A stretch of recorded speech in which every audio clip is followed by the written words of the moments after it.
In the late 1980s, the Ford Mustang, the very symbol of American muscle, the essence of automotive freedom, and the guttural roar of a V8 engine, was quietly given a death sentence.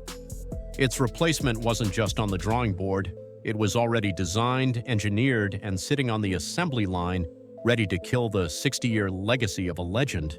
This is the car, the sleek, aerodynamic, and utterly controversial Ford Probe. But the Probe was no Mustang. It was not a heavy rear-wheel drive piece of American iron built for burnouts. It was a completely different species, a light, efficient front-wheel drive coupe built entirely on a Japanese platform.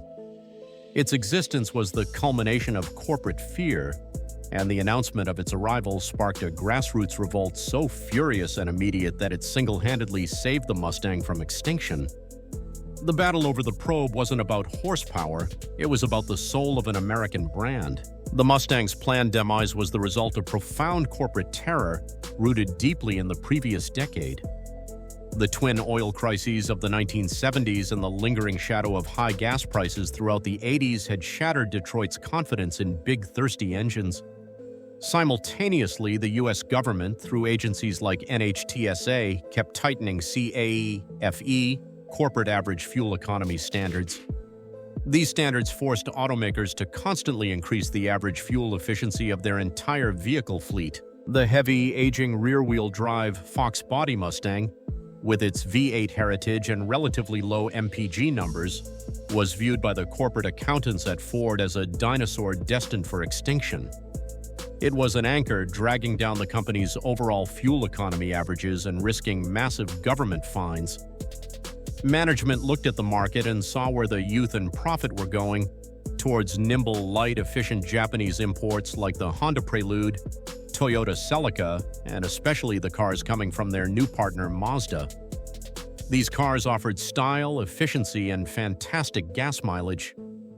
Ford decided they needed to modernize, and they made a crucial and nearly fatal decision to bet the Mustang's legacy on Mazda's engineering. This wasn't a collaboration of equals, it was a desperate surrender to what Ford perceived as the inevitable future. Ford had acquired a stake in Mazda in the early 1980s, and they decided to pool their resources for the next generation of their pony car. The internal project, codenamed ST16, was launched to design the fourth-generation Mustang. It was explicitly decided that the car would be based entirely on Mazda's efficient front-wheel drive G platform, the very same chassis that underpinned the capable but decidedly non-muscular Mazda MX-6 coupe. This new Mustang, they envisioned, would be aerodynamic, sleek, modern, and efficient. It would be everything the aging, clunky, gas-guzzling old Mustang was not.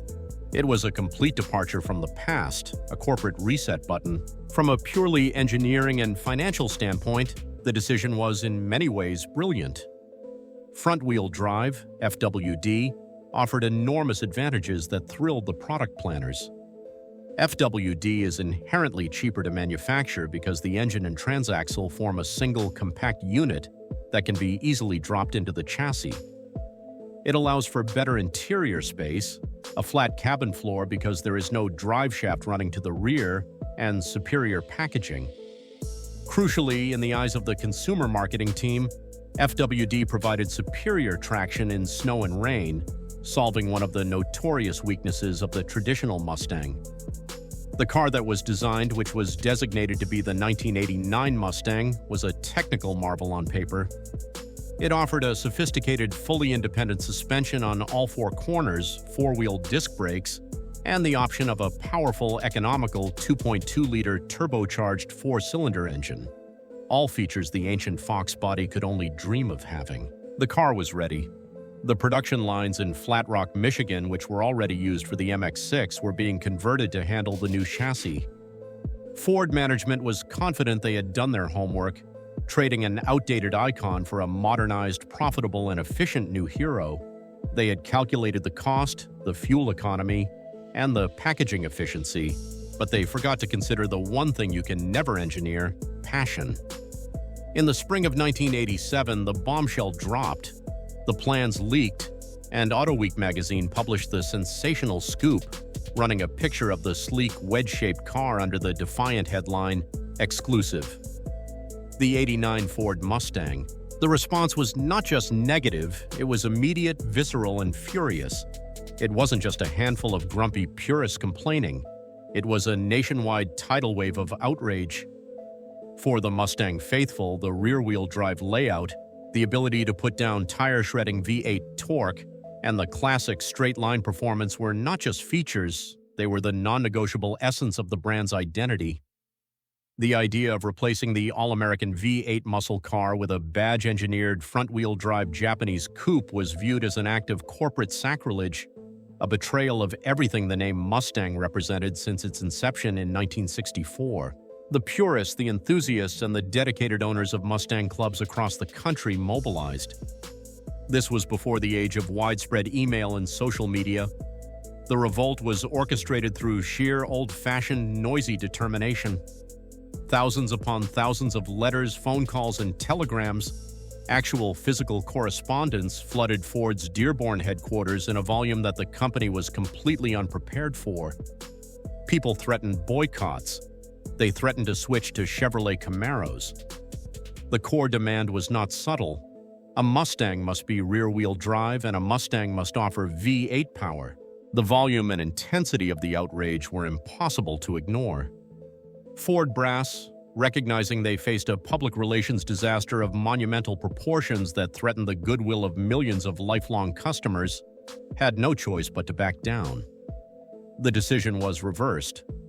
Project ST-16, the car that was built to be the Mustang, was granted a last-minute new name, one borrowed from Ford's line of futuristic concept cars, the Ford Probe. The aging, outdated Fox body Mustang, which had been slated for the junkyard, was given a reprieve, a desperate stay of execution.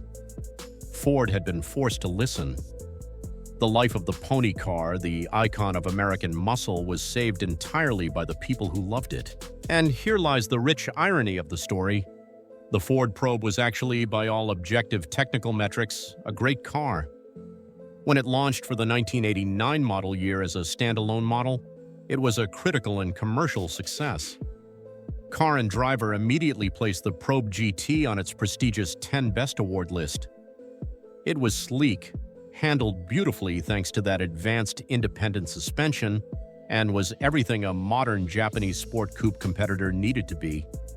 In head-to-head performance comparisons focusing on handling, braking, and efficiency, the technically superior FWD Probe often outperformed the ancient, clumsy Mustang. The second-generation Probe, which arrived in 1993, was an even more beautiful and refined masterpiece. It featured a sleek, flowing J. Mays-influenced design and was powered by the excellent Mazda 2.5-liter V6 engine.